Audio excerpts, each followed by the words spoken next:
Break के बाद हमारे खास प्रोग्राम देवदर्शन में आपका स्वागत है। शिव की महिमा इतनी अपार है कि अगर आप दिल से भोलेनाथ को याद करें तो वो जल्द ही आप दर्शन हैं। भगवान इस गुफा से गुरु द्रोणाचार्य के पुत्र स्वयं के लिए दीवार बहाई थी। आगे की कहानी।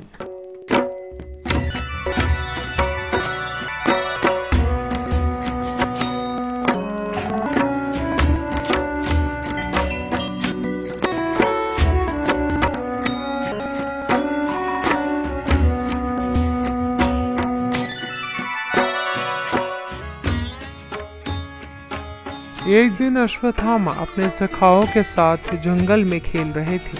तब उनका एक मित्र वहां देरी से पहुंचा।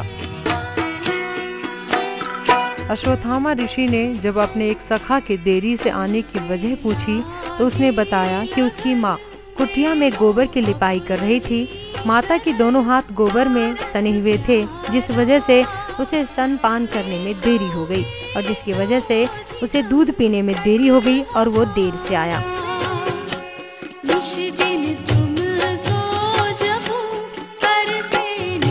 एक दिन जब अश्वत्थामा अपने सखा के साथ उसकी कुटिया में गए तो उन्होंने देखा कि उसकी माता गाय का दूध निकाल रही थी।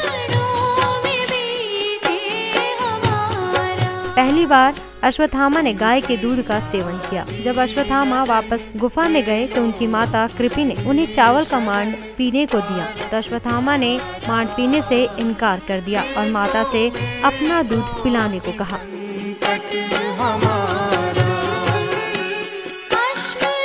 इस बात को सुनकर माता कृपि मन ही मन बहुत दुखी हुई। जब सारी बात की जानकारी गुरु द्रोण को हुई तो वो उस बालक के लिए गाय लेने हस्तिनापुर चले गए, जहाँ गाय न मिलने पर वो निराश हो गए।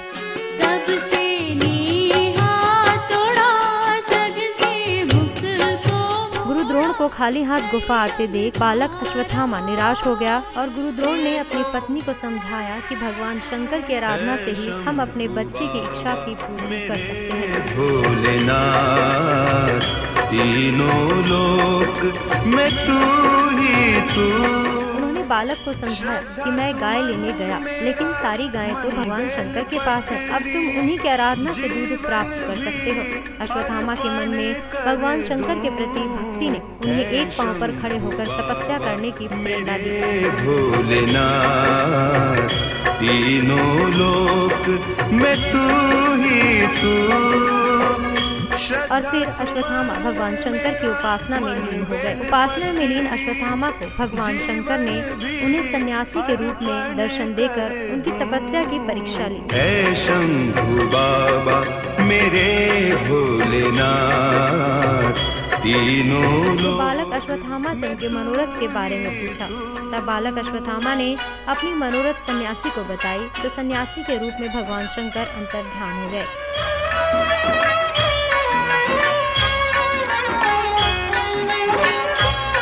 सन्यासी के अंतर्ध्यान होने पर बालक अश्वत्थामा निराश हो गया।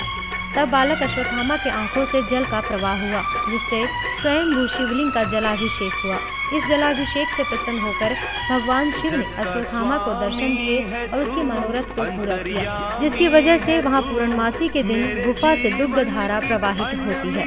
कहानी है तू तेरी शक्ति अपार, तेरा पावन है द्वार, तेरी पूजा ही मेरा जीवन आधार। धूल तेरे चरणों की लेकर जीवन को साकार किया। है शंभु बाबा मेरे भोलेनाथ तीनों लोक में तू ही तू।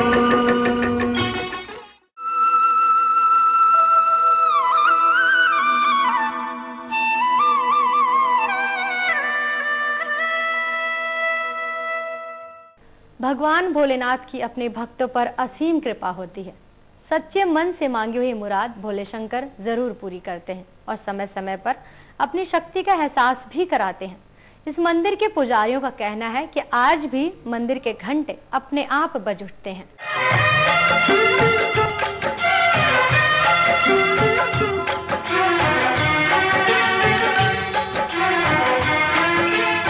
इस इस मंदिर में अपने आप ही घंटियां बजने लगती हैं। कहा जाता है कि आज भी यहाँ अश्वत्थामा अदृश्य रूप में आते हैं और भगवान शिव को जल चढ़ाते हैं।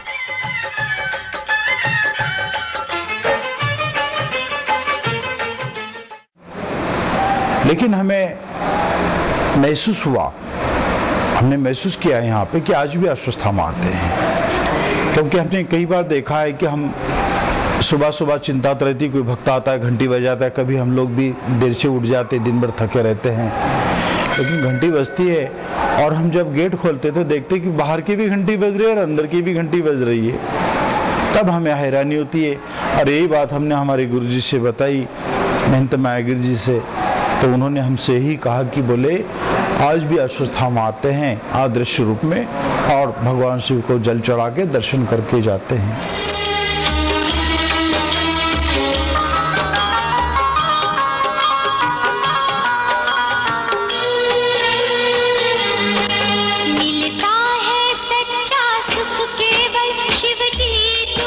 महादेव के इस मंदिर में हर रोज 5 बजे सुबह आरती की शुरुआत होती है। प्रातःकाल सबसे पहले गंगा के पवित्र जल से शिवलिंग का जलाभिषेक होता है। इसके बाद इस पर चांदी का मुकुट सुशोभित कर सुंदर श्रृंगार किया जाता है।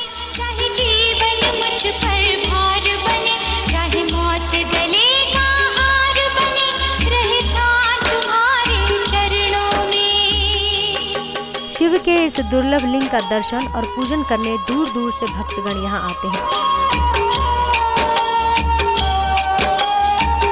ऐसी मान्यता है कि अगर टपकेश्वर महादेव का पंचामृत अभिषेक कर उन्हें भांग, धतूरा, बेलपत्र और पीले फूल चढ़ाए जाए तो 40 दिन के अंदर भगवान अपने भक्त की हर मनोकामना पूरी कर देते हैं। वैसे भोले भंडारे श्रद्धा से किया गया जलाभिषेक मात्र से ही खुश हो जाते हैं।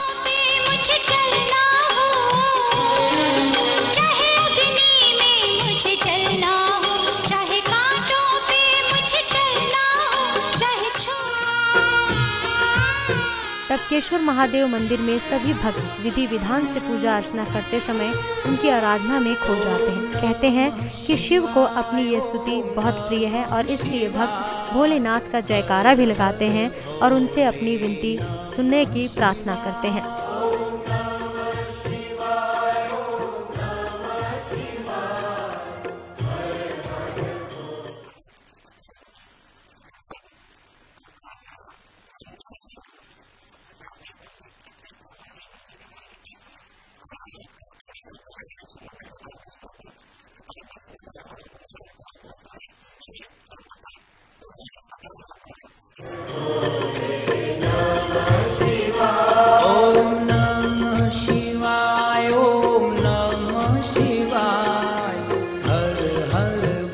मान्यता है कि श्रावण महीने में शिव यहीं निवास करते हैं, तभी तो भोले शंकर के असंख्य भक्तों का पूरे महीने यहाँ तांता लगा रहता है। और जो श्रावण में नहीं आ पाते हैं वो सोमवार को यहाँ आकर पूजा अर्चना करते हैं और जलाभिषेक करते हैं।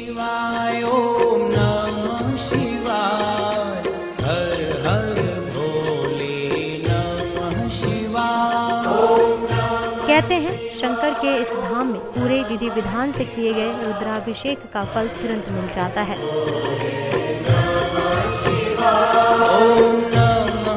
महादेव के इस धाम में दिन की अंतिम आरती का विशेष महत्व होता है।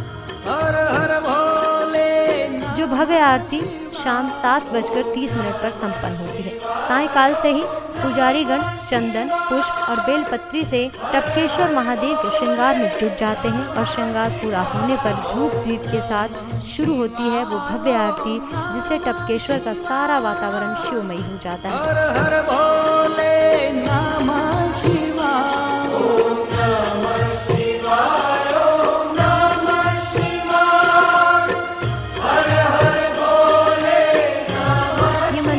हमेशा ही खुला रहता है, यानी कि आप हर रोज यहाँ पर अपने भोले के दर्शन कर सकते हैं। हर हर भोले नमः शिवाय।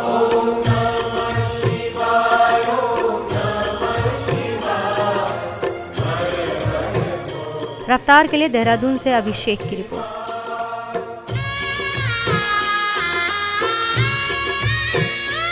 महाकालेश्वराय महाकालेश्वराय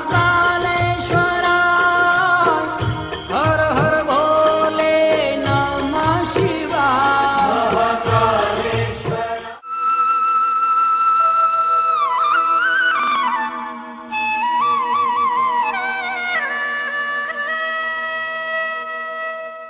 तो दर्शकों, आज मेरे साथ देवदर्शन में बस इतना ही। अगले एपिसोड में मैं फिर हाजिर होंगी देवभूमि की किसी और धरोहर के साथ। मुझे दीजिए इजाजत।